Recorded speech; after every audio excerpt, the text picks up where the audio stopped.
কুল্লু মান আলাইহা সব শেষ করে দিবে কে? আল্লাহ ডাক দে বলে বান্দা শুনে নাও, এই জমিনের মধ্যে যা কিছু আছে আমি আল্লাহ সব জন্য বিচ্ছিন্ন করে দিব।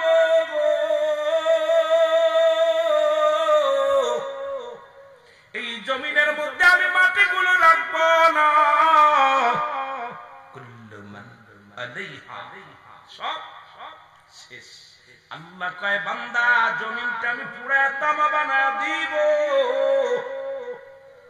এই জমিনটার জন্য কত মানুষকে ঠক দিলা, কত মানুষের মান হরণ করলাম, কত মানুষের কষ্ট দিলা, পরের হাতাল বেকা করে তুমি জমি বাড়াইলা, কত অসহায় মানুষের কষ্ট দিলা। এর তিনটা শ্রেণী মানুষ, মৃত্যুর আগেই তাদের বিচার হয়। আল্লাহ কয় নবীর জানা দিতে হাবিব, এই তিন শ্রেণী মানুষের বিচার মরণের আগে আল্লাহ করে দেয়। তার মধ্যে এক নম্বর হলো, এক নম্বর দুনিয়ার মধ্যে কোন নারীর যদি কোন নারীর নামে মিথ্যা তহমত দেয়া হয়। আজকে মুসলমান শোনো, অনেক যুবক বাবারা আছেন, সিরিগেরে দেখলেই বেপরদায় দেখলেই বলা যাবে না, ওই মহিলাটা বাজে মহিলা মন্তব্য করা যাবে না। আমার আল্লাহ বড় কষ্ট পায়, রাসূল বড় কষ্ট পায়। এই যে আমাদের দেশের একটা রেওয়াজ হয়ে গেছে, হয়তো কাপড় একটু যদি কাপড় যদি পাতলা গায়ে দেয়, যদি বেহুদা চলে, আমরা মনে মনে ধারণা করে নি মেয়েটা পচা। আসলে না, আল্লাহ বলছেন শুনে নাও, রাসূল বলছে আমার আল্লাহ পাক মৃত্যু পর্যন্ত অপেক্ষা করে না। ওই সমস্ত মানুষের বিচার দুনিয়ার মধ্যে মৃত্যুর আগেই করে দেয়। তার মধ্যে এক নাম্বার হলো কোন নারীর নামে কলঙ্ক দেওয়া, কোন নারী সতী নারীর নামে কলঙ্ক দেয়া। এই সমস্ত মানুষগুলো জাহান্নামে, এদেরকে জাহান্নামে যাবে এবং দুনিয়ার মধ্যে কঠিন বিপদের সম্মুখীন হয়ে যাবে। দুই নাম্বার নবী বললেন শোনো, দুই নাম্বার হলো যারা বোনের সম্পদ ফাঁকি দেয়। আজকে দুনিয়ার মধ্যে বোনকে ঠগাইয়া, আপন বোনকে ঠগাইয়া ভাই জমি জমা লেখা নেয়। ও মুসলমান, এদের মধ্যে আবার এতিমের মাল ভক্ষণকারী যারা আছে, এই দুই শ্রেণীকে একসাথে জুড়ে দিছে। এ মুসলমান দুইয়ের মধ্যে দুইটা কাজ করেছে। এক নম্বর হলো এতিমের মাল ভক্ষণকারী, দুই নম্বরের মধ্যে পড়ছে ভাই হইয়া বোনের সম্পদ মুসলমান নেওয়া। এই দুই শ্রেণী মানুষ। তিন নম্বর মানুষ হলো যারা দুনিয়ার মধ্যে কালো জাদু করে, এই দুনিয়ার মধ্যে কালো জাদু টুনাবান মারে।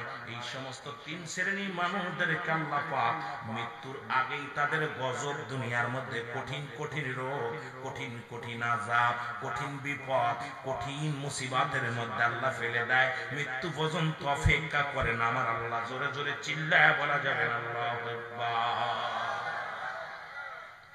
তিন শ্রেণীর মানুষ আমি দেখি আমার দৃষ্টিতে এখন অধিকাংশ জায়গায় একই অবস্থা, তিনটের মধ্যে আছে, তিনটার মধ্যে আছে। আমার ভাইরা, আমার বন্ধুরা, আমার যে কথা বলতেছিলাম দিলের কান্ডা লাগা শুনে নাও। ও যুবক, সব চূর্ণ বিচ্ছিন্ন করে দিবে আমার আল্লাহ। আল্লাহ কয় বান্দা যেদিন কিচ্ছু বলতে কিচ্ছু থাকবে না, সেদিন থাকবো শুধু আমি আল্লাহ। জোরে বলা যাবে না মারহাবা। কে থাকবে? আল্লাহ থাকবে। আল্লাহ কয় বান্দারে সেদিন থাকবো আমি আল্লাহ, থাকবো নবীর ভালোবাসা নিয়ে। আমরাও থাকতে চাই রাসূলুল্লাহর ভালোবাসা নিয়ে। জোরে বলেন ঠিক কিনা? এ ভাইরা আমার, দুই নাম্বার বিপদ হলো মানুষের কবর। কবর বলতে বোঝায় মানুষের মৃত্যুর পর থেকে শুরু করে কিয়ামত পর্যন্ত জগৎটাকে বলা হয় কবর গো। ও যুবক ভাইরা শুনে না, এখন অনেকে আগুনে পুড়ে মারা গেছে, পানিতে ডুবে মারা গেছে, অনেকেই ভাগ্য লোকে খেয়ে ফেলেছে। আমরা মনে করি ওদের বুঝি কবর হয় না, বিচার হবে না। বিচার কবর বলতে বোঝায় মানুষের মৃত্যুর পর থেকে শুরু করে কিয়ামত পর্যন্ত জগৎটাকে বলা হয় কবরের জগৎ। আমার বাবার আদেলের কান্ডা লাগান শোনা, এই কবরে যেদিন শোয়া দিবে, দুই নাম্বার বিপদ।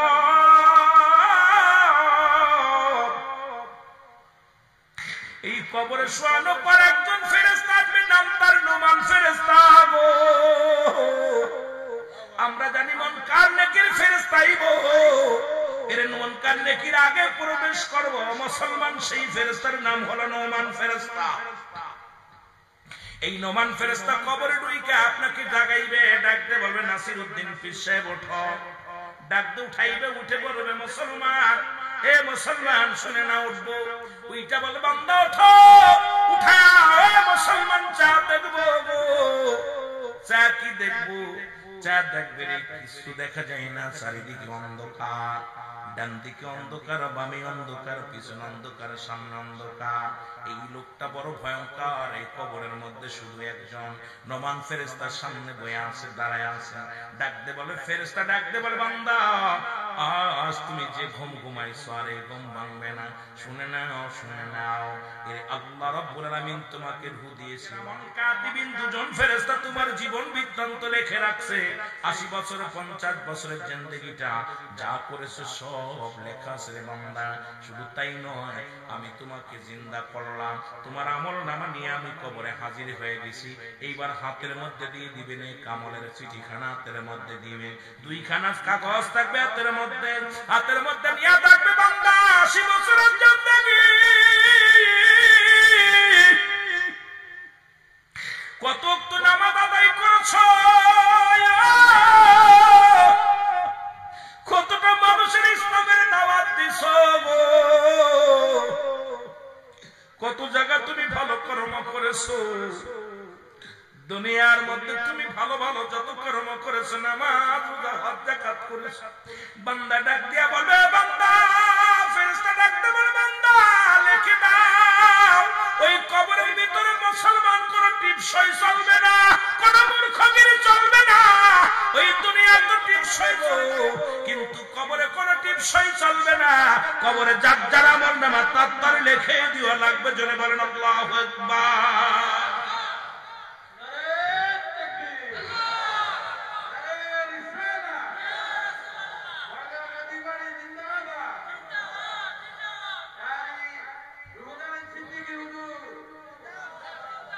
আমার ভাইরা, কবরে যার যার আমল নামা তার লেখা লাগবে। এটা কেউ আপনার টিপসই চলবে না। ওদিন লিখে দিতে হবে যে আমল নামা কেরামন কাতিবিন দুজন লিখে রাখছি, এটা আপনার সামনে জমা দিবেন। লেখো, দেখে দেখে এ মুসলমান গভীর মনোযোগ। বান্দা ডাকতে বলবে ও ফেরেশতা আমি লিখবো কেমনে, আমার কাছে তো কলম নাই। ডাকতে বলবে বান্দা কলম হলো তোমার ডান হাতের শাহাদাত আঙ্গুল মোবারক। জোরে জোরে চিল্লায়া বলা যাবে না আল্লাহু আকবার। আমি যুবকদের পায়ে ধরে বলে যাই, এই হাত দিয়ে গাজার ধরিস না, মদ ধরিস না, এই হাতের মধ্যে বিড়ি দিস না, বিড়ি সিগারেট দিস না, এই হাত দিয়ে হারাম জিনিস ধরিস না, এই হাত দিয়ে সুদের টাকা ধরিস না, এই হাত দিয়ে হারাম কাজ করিস না, এই হাত দিয়ে মদের প্যান্ডেলে টাকা দিস না, গাজার প্যান্ডেলে টাকা দিস না। এই হাতের শাহাদাত আঙ্গুল মোবারক হবে আপনার আমার কলম। আমার দেশে অনেক মৌলবী সাহেব এই আঙ্গুলের মধ্যে চুন দিয়া খায়। আমি কালেম সাহেব যে আঙ্গুলের এত দাম, যে আঙ্গুলের ইশারায় নবীজি চন্দ্র দ্বিখণ্ডিত করেছিল, এই আঙ্গুলের মাথায় চুন জড়াবেন না, এই আঙ্গুলটারে পবিত্র রাখবেন। এই হাতের ডান হাতের শাহাদাত আঙ্গুল মোবারক হলো আপনার কলম। জোরে বলো আল্লাহু আকবার। ডান হাতের শাহাদাত আঙ্গুল মোবারক হবে কলম। ডাকতে বলবে বান্দা আমি কলম পাইলাম, এখন কালি পাইব কই গো। বান্দা বলবে ফেরেশতারে আমি কলম পাইলাম, কালি পাইব কই? বলে কালি হলো বান্দা তোমার মুখের থুতু মুবারক। আমি আপনাদেরকে পায়ে ধরে বলে যাই, বড়গাঁও গাজীবাড়ি, গাজীবাড়ির লোকেদের জানা দিয়া যায়, বড়গাঁও লোকেদের জানা দিয়া যায়, এই মুখটারে পবিত্র রাখ। আমার আল্লাহ 10 মাস 10 দিন মায়ের গর্ভে রেখেছিল। এই মায়ের নামের সঙ্গে তোর নাবিটা জোড়া দিছে। এই মুখে মাওলার জিকির করবে, এই কারণে মুখে তোর কুরআন তো খাওয়াই নাই।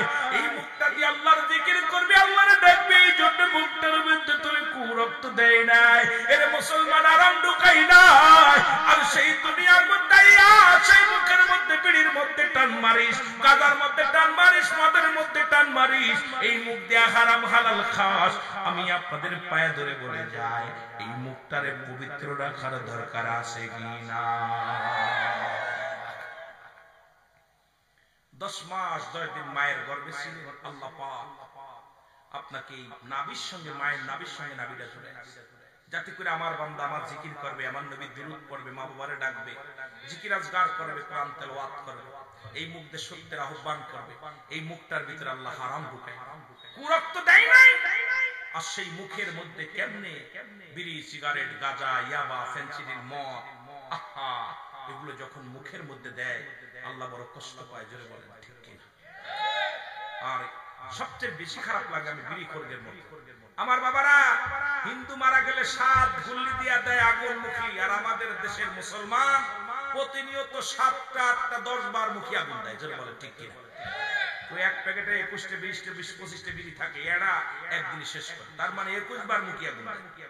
জোরে বলেন ঠিক কিনা? 25 বার মুখী আগুন দেয়। আহা, কপাল কত খারাপ।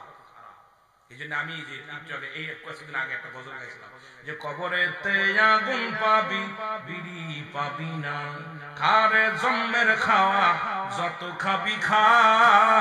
জোরে বলে খারে জম্মের খাওয়া যত খাবি খা, কবরেতে আগুন পাবি, বিড়ি পাবি না। বলো কবরেতে আগুন পাবি। ফেরেশতারা খায় না ঘুষ, থাকিবে না তোর যে হুশ। ফেরেশতারা খায় না ঘুষ, থাকিবে না তোর যে হুশ। মুগুর মারিবে ধরে, রক্ষা পাবি না। হায়রে গর্জন মারিবে ধরে, সারা পাবি না। কবরেতে আগুন পাবি, বিড়ি পাবি না। ঠিক কিনা? পাওয়া যাবে নাকি? কবরে আগুন পাওয়া যাবে অ্যাভেলেবেল, কিন্তু বিড়ি পাওয়া যাবে না, সিগারেট পাওয়া যাবে না, গাঁজা পাওয়া যাবে না, মদ পাওয়া যাবে না। যাবে নাকি? এগুলো মরে গেলে ওরা একটু বেশি করে দিয়ে দেবেন। যেগুলো এগুলো টানে, বিড়িখোর, গাঁজাখোর, মদখোর যখন মারা যাবে ভালো করে সাথে বিছানার কাছে হাতের করে দিবেন, ওদের বইয়া বইয়া খাইব কবরে। কষ্ট লাগে। আমার ভাইয়েরা, আমার বন্ধুরা, আমার গভীর মনোযোগ, যে কথাগুলো আমি বলি দিলের কান্ডা লাগা শোনেন। এবার বান্দা বলবে আমি কালি পাইলাম, আমি কাগজ পাবো কই? প্রতিটা মানুষের 3 টুকরা করে কাপড় দেয়া হয়, কাফনের কাপড়। প্রথম কাপড় খানা টানতে কোলে নিবে, নিয়া বলে বান্দা এই নাও, এইটা কাগজ নাও, তুমি লেখা শুরু করো। বান্দা সেকেন্ডের মধ্যে, মিনিটের মধ্যে লেখা হয়ে যাবে কম্পিউটারের মতো। এবার বান্দার হাত থেকে কাগজটা টানবে, খুলে নিবে, নিয়া বল বান্দা এই নেওয়ার একটা কাগজ নাও, হাতের মধ্যে ধরায়া দিবে। মুসলমান শুনে নাও, ধরায়া দিবে বান্দা 80 বছর 50 বছর কোথায় গাঁজা টানছো, কোথায় মদ টানছো, কোথায় কোন মহিলা নিয়ে আড্ডা মেরেছিল, কোথায় নামাজ ছেড়ে দিয়ে কি কর্ম করেছিল, দুনিয়ার হট্টগোল করেছিল। বান্দা তুমি কোথায় গানের প্যান্ডেলে বসেছিলা, কোথায় জুয়ার প্যান্ডেল, কোথায় মদের প্যান্ডেল, সিনেমার হল। বান্দার সামনে যখন হাজির করে দিবে ফেরেশতা, ডাকতে বলে, ফেরেশতা বলে বান্দা আমি তো লেখি নাই। আমার বাবারা, আমি তো অন্যায় করি নাই। সঙ্গে সঙ্গে ভিডিও ফ্ল্যাশ গুলো টান দেওয়া হবে, টান দিয়ে দেখানো হবে বান্দা অমুক তারিখ, অমুক দিন, অমুক মাস, অমুক বছর, এত সেকেন্ড, এত সময়, এত ঘন্টার মধ্যে তুমি অন্যায়টা করেছিলে। বান্দা পলানোর কোন জায়গা থাকবে না বাবা, পলানোর কোন জায়গা থাকবে না। আপনি পলাবেন কোথায় যাইয়া, কোথায় সারবেন? মুসলমান শুনে নাও, ডাক দেবেন। বান্দা বলবে ফেরেশতা আমি এগুলো করি নাই। বলো তুমি করো নাই, দেখো সামনে একদম হাজির হয়ে যাবে। বান্দা লজ্জা পেয়ে যাবে, মাথা নত করে থাকবে। ফেরেশতা বলবে বান্দা তাড়াতাড়ি লেখো। মুসলমান শুনে নাও, ওই বান্দা যখন লিখবে না, ডান দিক থেকে চাপ দিবে, ডান দিকের হাড্ডিগুলো বাম দিকে চলে যাবে, বাম দিকের হাড্ডিগুলো চাপ দিবে, বাম দিক থেকে ডান দিকে চলে আসবে। উপর নিচে করে মাটি চাপ দিবে গো,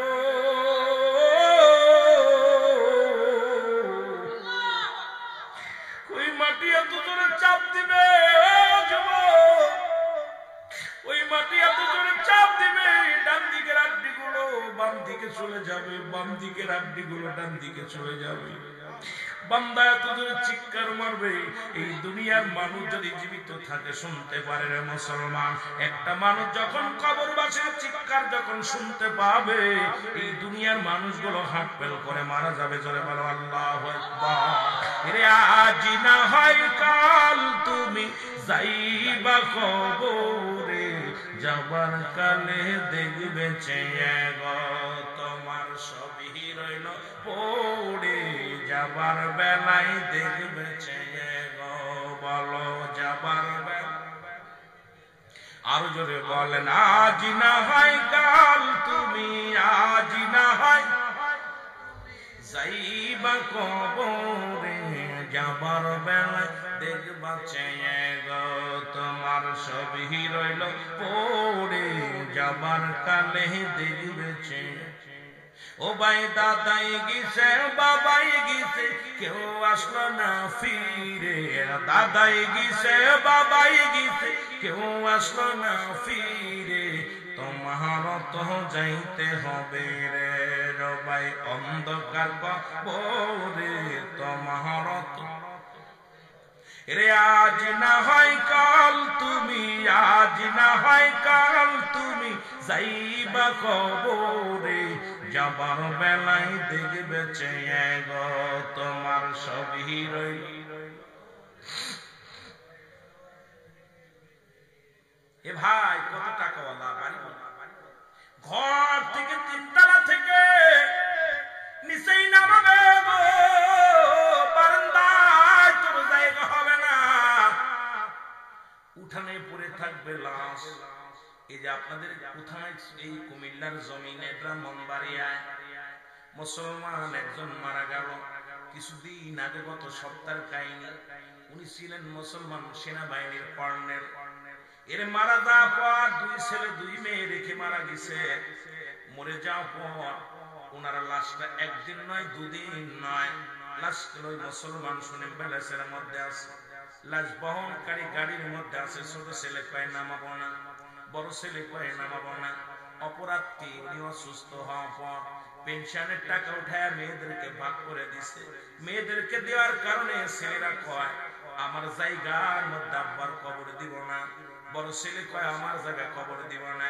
এই কর্নেল সাহেবের লাশ এ মুসলমান দেখেছেন ফেসবুকের মধ্যে, টিভির মধ্যে দিছে গো। বড় ছেলে কয় আমার বাবার লাশ আমরা গ্রহণ করব না, ছোট ছেলে কয় গ্রহণ করব না। গাড়ির মধ্যে রয়েছে, কবরের জায়গা নাই। কত সোনার বিবি বললেন উনি জগতের মধ্যে 27 বিঘা জমি রেখে গেছে, 1-2 বিঘা নয়, 27টা বিঘা জমি করেছে শুধু ইনকাম করে নিজের টাকা দিয়ে। এত জমি থাকা পর কবরে দিবে এই জায়গাটা তার হয় না। 3 তলা বাড়ি, ঢাকার শহরে বাড়ি, এই ব্রাহ্মণবাড়িয়ার জমিনে বাড়ি, তারপরেও তার কবরটা দেওয়ার জায়গা হয় না। আইরে দুনিয়ার মানুষ কার জন্য তুমি এত বাহাদুরি করো?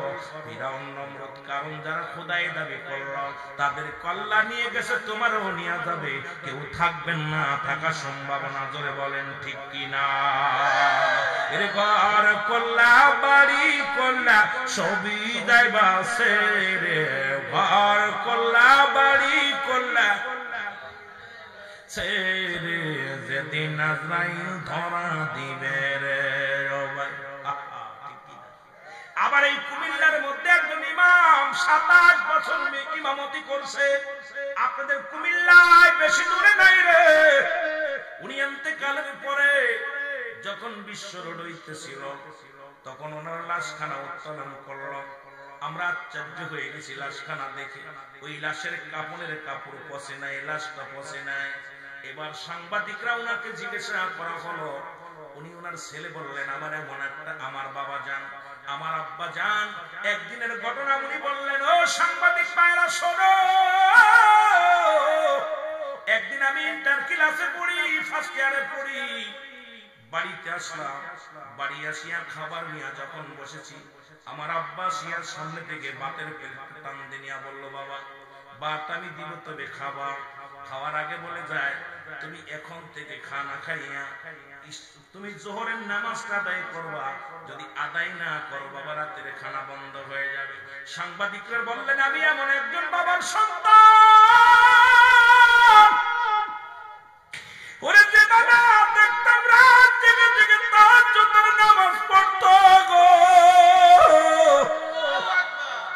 ওই রাত যখন হয়ে যেত কোরআন শরীফ নিয়ে বসতো।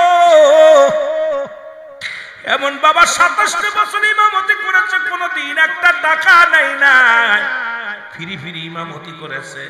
বাড়িতে যদি একটা ডিম রান্না করতো, দাওয়াত নিলে ডিম খাইতো। আর আমি মৌলবীর দাওয়াত দিলে বাড়িতে আছে খিচুড়ি ভাত, এখানে মুরগি ফলোয়া খায়। আর ইনসাফ কোথায় গেছে রে মুসলমান? এমন একজন আশিকি রাসূল, এমন একজন আশিক এই কুমিল্লার জমিনের মধ্যে 27 বছর ইমামতি কইরে এই দুনিয়া থেকে বিদায়। নবী কয় আমার হায়াতের জিন্দেগিতে আমার উম্মতের জন্য কল্যাণ শুরু। কারণ এই পৃথিবীর মধ্যে শরিয়াত, তরিকত, হাকিকত, মারিফাত যেদিকে তাকাইবে না সেদিকেই নবী। আর মুসলমান শুনে নাও, শুনে নাও, নবী কয় উম্মতিরা রে, আমি নবী দুনিয়ার মধ্যে আগমন করেছি আমার উম্মতের জন্য কল্যাণ স্বরূপ। কারণ উম্মতের সঙ্গে কথাবার্তা বলেছি, উম্মতের সঙ্গে চলাফেরা করেছি, উম্মতের মতো আমি চলাফেরা সবকিছু সংসার জীবন সবকিছু করলাম। এটা আমার উম্মতের জন্য বড়ই উত্তম, বড়ই ভাগ্যবান। জোরে বলেন ঠিক কিনা? শরিয়াতে তাকাইবেন নবী, হাকিকতে তাকাইবেন নবী, রাষ্ট্র চালাইবেন নবী, ব্যবসা করবেন নবী, কর্মজীবনে নবী। এ মুসলমান উম্মতির একমাত্র কান্ডারি রাহমাতুল লিল আলামিন। আবার কেউ কেউ বলে নবী মারা গেছে, নবী কয় ওয়াফাতি খায়রুল লাকুম, আমার ওফাতটাও হলো উম্মতের জন্য কল্যাণ স্বরূপ। এই পৃথিবী থেকে নবী মারা গেছে এই কথাটা যখন বলে মানুষেরা গো, আরে পাগলের গোষ্ঠীরা শোন, ভালো কইরা শোন, নবী কয় আমার ওফাতটা আমার উম্মতের জন্য, আমার উম্মতের জন্য আমি ওফাত, আমি ইন্তেকাল করেছি। আমি নবী এই যখন আমার কোন উম্মত দুনিয়ার মধ্যে ভালো কর্ম করে, ও মুসলমান শুনে না, কোন উম্মত যখন দুনিয়ার মধ্যে ভালো কর্ম করে, আমি নবীর সঙ্গে সঙ্গে আল্লাহর দরবারে প্রশংসা করি আমার উম্মতের হইয়া।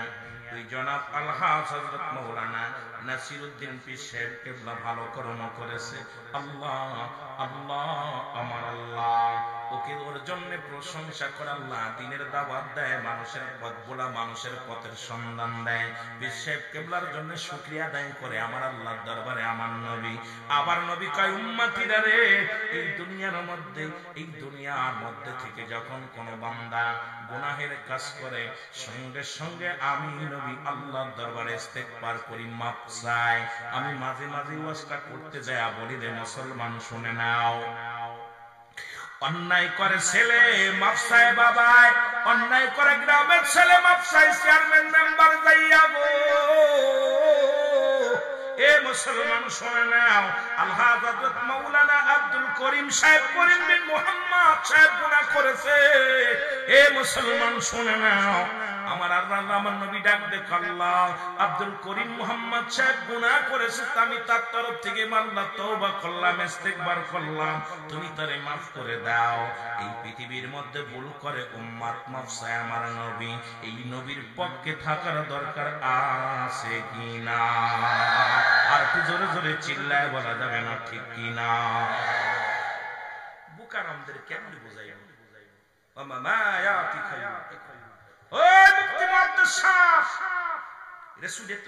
কথা বলছে, রাসূলের প্রেম ভিতরে না থাকার কারণে রাসূলকে নিয়ে কটাক্ষ শুরু করেছে, ঠিক কিনা?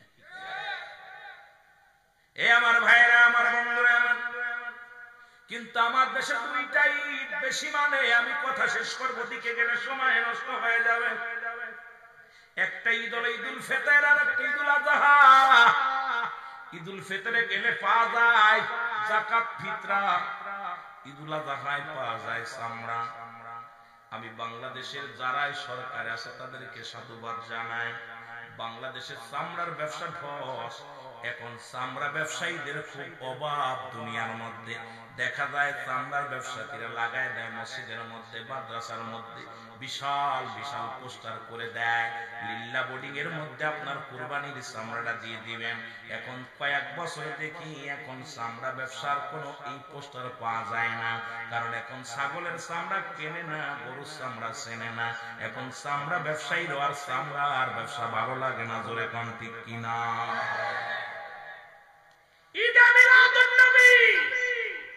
এটা আমরা করি লাভের জন্য নয়, নবীর আগমনে, নবীর ভালোবাসায় উত্তবিদ্যা আমরা পালন করি। এইটা দেখে ওনাদের মাথা খারাপ। সবচেয়ে বেশি কষ্ট লাগে। অথচ চামড়া ব্যবসায়ীরা এটা ভাবে নাই যে এই ঈদটার জন্য নবীর ভূমিকা, যেটা বলেন ঠিক কি? এগুলো বুঝাইবো কেমনে? আমার সাবজেক্ট না, সেটা আমার সাবজেক্ট বাদ দিয়ে অন্যদিকে আলোচনা করাও আমার পক্ষে ভালো লাগে না। আমি মনে করি সব লোক আপনারা ভালো লাগতেছে, কিন্তু কমিটির লোক কালকে যখন বিদায়ের সময় হুজুর ভালো লাগছে না, কিতা করলেন রে বাপ, ভালো লাগলো না। আমরা চলে যাই আমাদের মূল দিকে। মহব্বতের সঙ্গে দরুদ শরীফ পড়েন আল্লাহুম্মা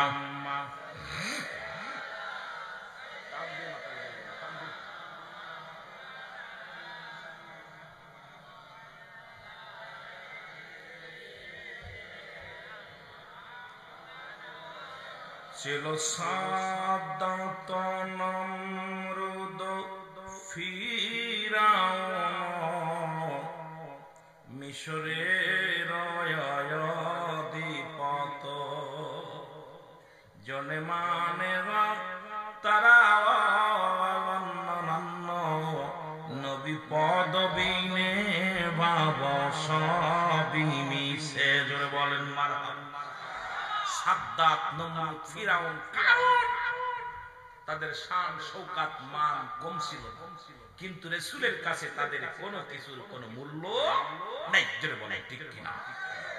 এ ভাইরা আমার, বন্ধুরা আমার, বলতেছিলাম মানুষের মৃত্যু হয় দুইটা টাইমে গো। একটা হলো রাতের বেলা, একটা হলো দিনের বেলা। ও মুসলমান, পৃথিবীর মধ্যে আসার একটা সিরিয়াল আছে, যার কোন সিরিয়াল নাই। দেখা যায় বাবা জিন্দা, সন্তান দুনিয়ার মধ্যে নাই। সন্তান জিন্দা, বাবা দুনিয়ার মধ্যে নাই। দাদার কোলে দাদার কাঁধে সোনাতির লাশ।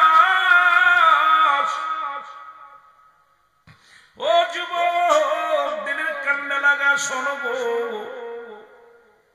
নাতির কাঁধে দাদার লাশ।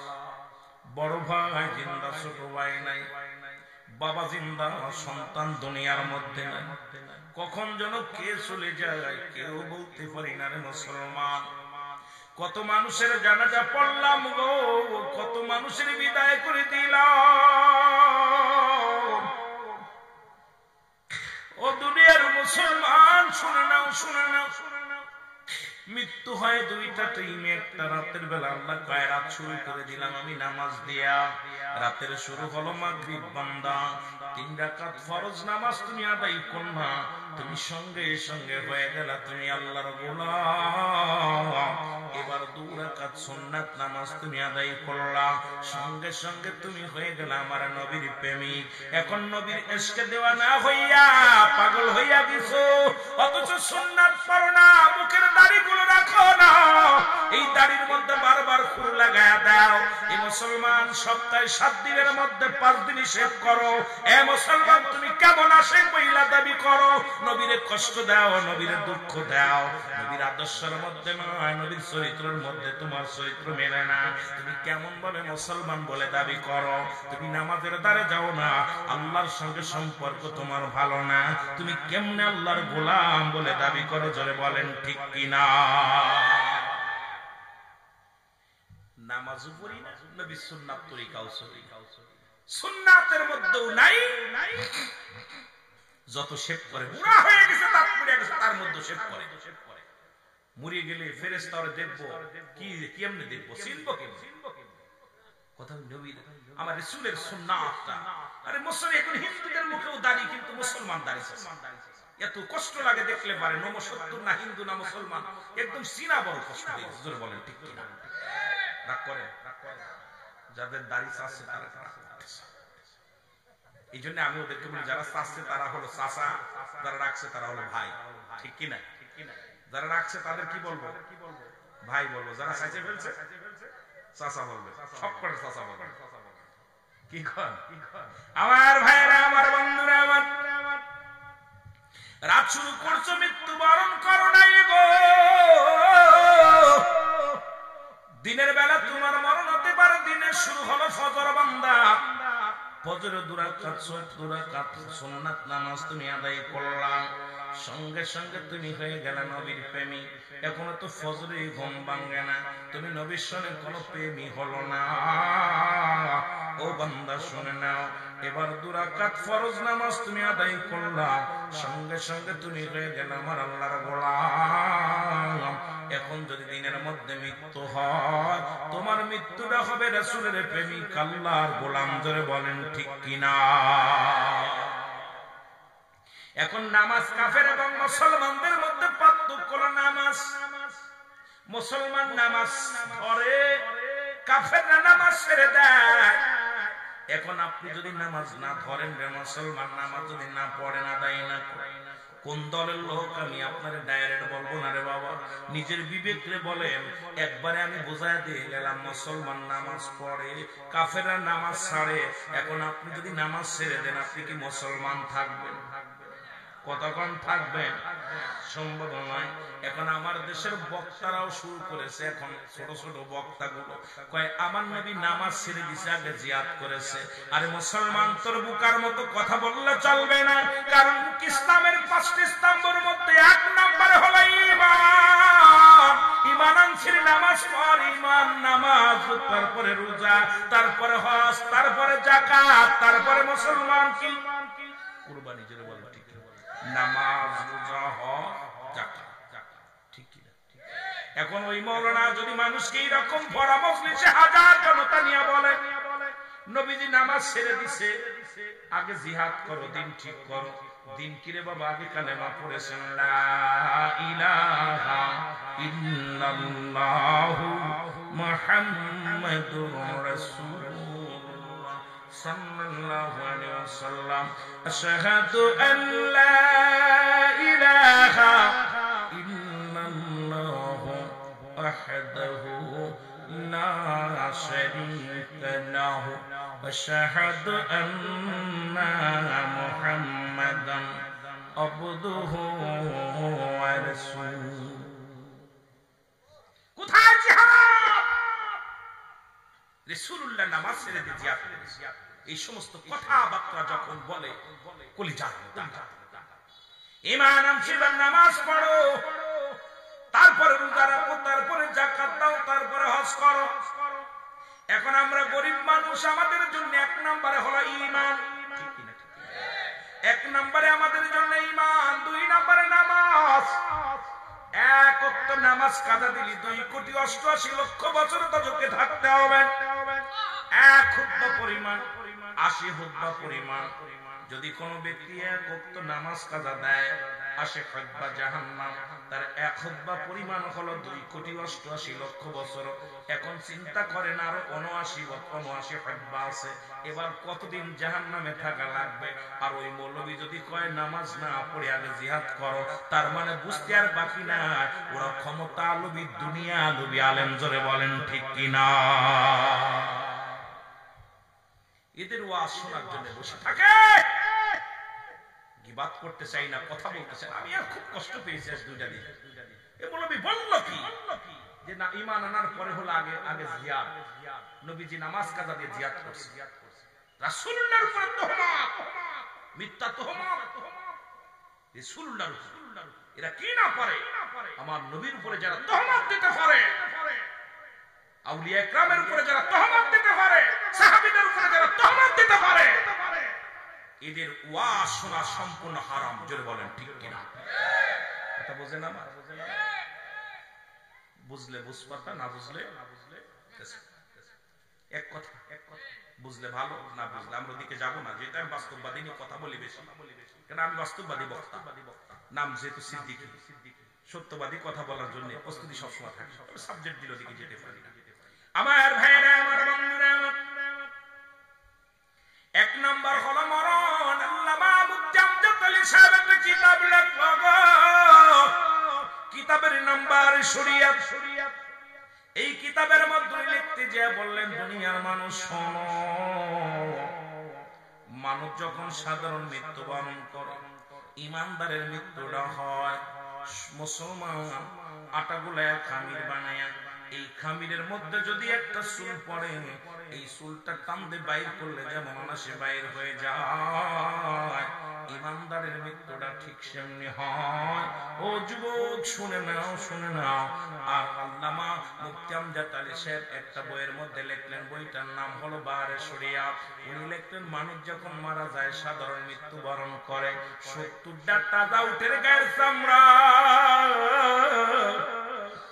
জবাই না করিয়া উল্টো দিকে টান দিয়া লবণ আর মরিচ লাগা দিলে যতটুকু যন্ত্রণা এর চাইতে 70 গুণ যন্ত্রণা দেয়া হয় গো আল্লাহ। ওই সহজ মৃত্যু যদি এত কঠিন হয় রে, যারা মরণের সময় পায়খানা করে দেয়, মরণের সময় প্রস্রাব করে দেয়, মরণের সময় চোখ দুটি বড় বড় হয়ে যায়, মরণের সময় জিহ্বাটা বড় হয়ে যায়।